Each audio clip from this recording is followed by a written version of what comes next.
Bismillahirrahmanirrahim. Assalamualaikum warahmatullahi wabarakatuh. Alhamdulillahirabbil alamin. Puji syukur kepada Allah Subhanahu wa taala. Bersalawat kepada Nabi Muhammad sallallahu alaihi wasallam. Pertama-tama yang saya hormati dan yang saya muliakan Ibu dosen pengampu, Ibu Dr. Musdalifah Nihaya SPSI MPD. Baik teman-teman sekalian, pada kesempatan kali ini saya Nur Fadli Aditya selaku kelompok 7 akan mempresentasikan makalah dengan mata kuliah Psikologi Perkembangan. Adapun judul makalah yang saya dapat adalah Karakteristik Tugas Perkembangan Individu Masa prenatal dan neonatal yang terbagi dari beberapa aspek. Yang pertama adalah aspek kognitifnya, yang kemudian sosialnya, kemudian emosional, kemudian fisik. Oke teman-teman sekalian, pada makalah ini ada 2 poin besar yang teman-teman perlu ketahui terlebih dahulu. Yang pertama adalah karakteristik tugas perkembangan individu masa prenatal. Yang kedua adalah karakteristik tugas perkembangan individu masa neonatal. Yang kita ingin bahas adalah poin yang pertama dulu. Apa itu? Adalah karakteristik tugas perkembangan individu pada masa prenatal. Nah, tugas perkembangan individu pada masa prenatal teman-teman sekalian adalah pra-kelahiran. Adalah proses pembentukan dan pertumbuhan janin dalam kandungan, mulai dari pembuahan hingga kelahiran. Meskipun dalam tahap ini teman-teman sekalian yang perlu ketahui, belum dapat melakukan tugas perkembangan secara sadar, namun terdapat tugas-tugas biologis dan perkembangan dasar yang sangat penting dan menjadi landasan bagi tahap-tahap perkembangan selanjutnya teman-teman sekalian. Poin yang kedua adalah karakteristik tugas perkembangan individu masa neonatal. Nah, kedua poin ini teman-teman sekalian adalah masa yang berbeda tentunya. Masa neonatal adalah masa atau tahap perkembangan yang mencakup hari pertama hingga hari ke-28 setelah kelahiran. Ini adalah masa adaptasi awal teman-teman sekalian terhadap kehidupan di luar rahim dan merupakan periode yang penuh kehati-hatian dalam kelangsungan hidup serta perkembangan selanjutnya. Meskipun bayi yang baru lahir belum dapat berinteraksi secara yang kita lihat bersama ketika ada bayi yang dilahirkan, belum bisa berinteraksi teman-teman secara kompleks, walaupun sudah mulai menunjukkan kemampuan dasar sebagai makhluk hidup, individu dan sosial teman-teman sekalian. Nah, itu 2 pengertian yang perlu teman-teman ketahui, perlu teman-teman garis bawahi bahwa proses ini, masa ini adalah masa yang berbeda. Yang pertama masa prenatal yang sudah saya sebutkan tadi pengertiannya, yang kemudian masa neonatal. Nah, yang baru-baru saya sampaikan tadi. Perkembangan yang pertama adalah perkembangan kognitif pada masa prenatal. Teman-teman bisa lihat PPT-nya, poin yang kita ingin bahas. Perkembangan kognitif pada masa prenatal adalah hal yang sangat penting dan terjadi sejak awal kehamilan. Meskipun kita tidak melihat secara langsung, tapi janin ini mulai menunjukkan kemampuan. Kemampuan apa yang dimaksud adalah kemampuan respon terhadap informasi dan merespon rangsangan melalui indera pendengarannya ataupun yang kita sebut dengan telinga, dan indera perabaannya, artinya perasaannya teman-teman sekalian. Nah, poin yang kedua adalah perkembangan sosial. Pada proses ini teman-teman sekalian sebenarnya belum terjadi dalam bentuk interaksi langsung, karena janin belum memiliki kemampuan bersosialisasi sebagaimana pada tahap setelah lahir. Namun, masa prenatal sangat penting sebagai pondasi perkembangan sosial selanjutnya, karena pada tahap ini teman-teman sekalian mulai terbentuk kesiapan biologis dan emosional untuk berinteraksi dengan lingkungan sosial setelah lahir. Seperti itu teman-teman sekalian. Kemudian yang ketiga adalah perkembangan emosional.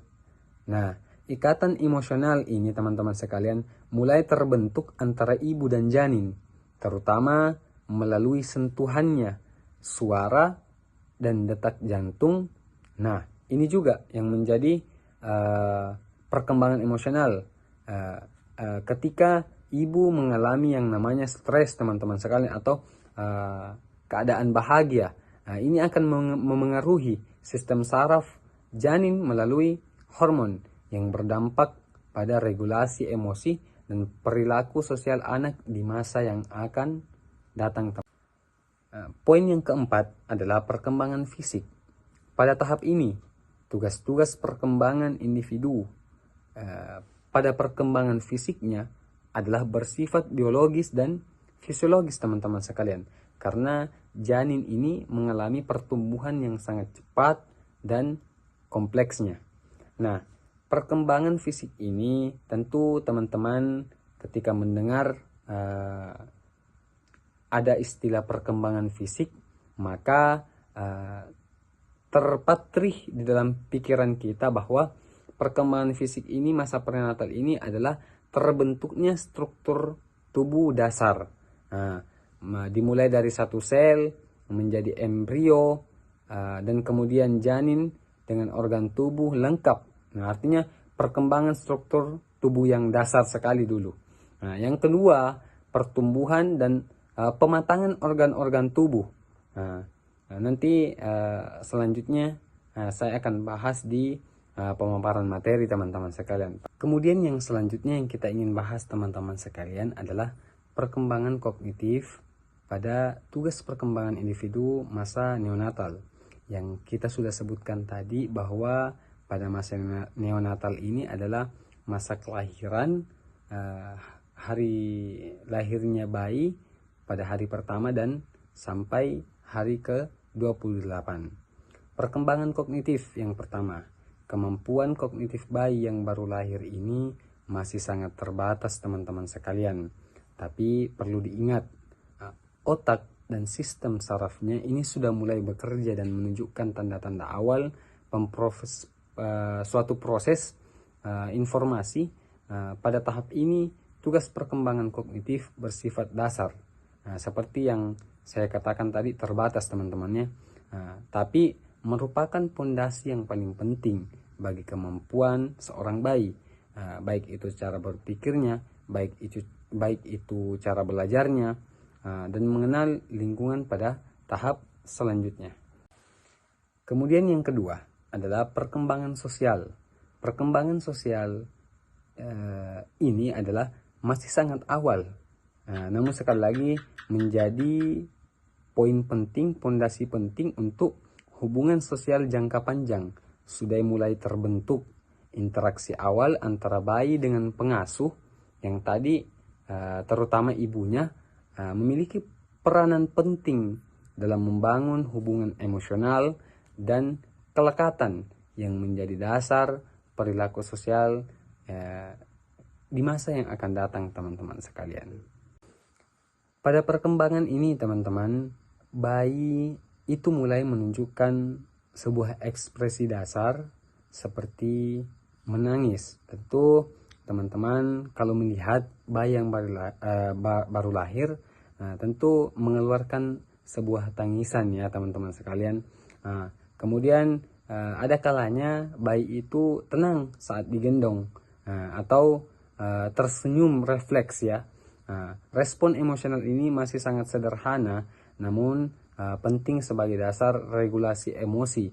Walaupun emosi yang bayi yang baru lahir ini masih sangat terbatas sekali lagi dan belum kompleks ya teman-teman. Poin yang keempat adalah perkembangan fisik pada masa neonatal.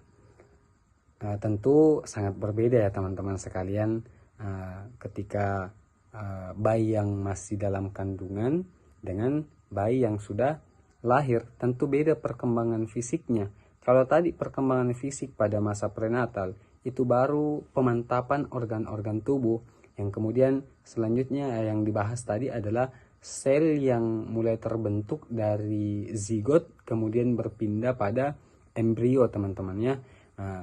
Tapi yang kita ingin bahas adalah perkembangan fisik secara pada masa neonatal, yang kemudian perkembangan fisik ini akan beradaptasi dengan kehidupan di luar rahim, seperti fungsi tubuh yang sebelumnya bergantung pada ibu harus mulai bekerja secara mandiri, kemudian merupakan tahap transisi biologis yang menjadi dasar bagi pertumbuhan dan perkembangan berikutnya. Perkembangan ini pada masa neonatal, yang pertama, adaptasi sistem tubuh, sistem pernapasan yang mulai aktif, sistem sirkulasi dan mengalami perubahan dari sirkulasi janin ke sirkulasi normal. Kemudian sistem pencernaan dan ekspresi mulai berfungsi teman-teman. Yang tadi saya sudah katakan bahwa sudah mulai senyum, menangis, kemudian tenang lagi. Nah, seperti itu perkembangan yang dimaksud di sini, adaptasi sistem tubuh. Kemudian pertumbuhan berat dan panjang badan. Nah, tentu ini sudah tidak awam lagi ya. Yang ketika bayi yang sudah lahir kemudian bertumbuh, kemudian selanjutnya lagi beberapa hari bertumbuh lagi, beberapa bulan, beberapa tahun sampai kemudian besar. Nah, mungkin itu tadi pembahasan yang menjadi poin-poin besar pada makalah ini. Ya, nanti kekurangannya akan dibahas secara langsung teman-teman sekalian ya. Mungkin itu saja yang sempat saya sampaikan. Kurang dan lebihnya mohon dimaafkan. Apabila terdapat kesalahan mohon maaf. Sekali lagi saya tutup dengan ucapan nasrum minallahi wa fathun qarib wa basyiril mu'minin. Billahi fisabilil haq fastabiqul khairat. Assalamualaikum warahmatullahi wabarakatuh.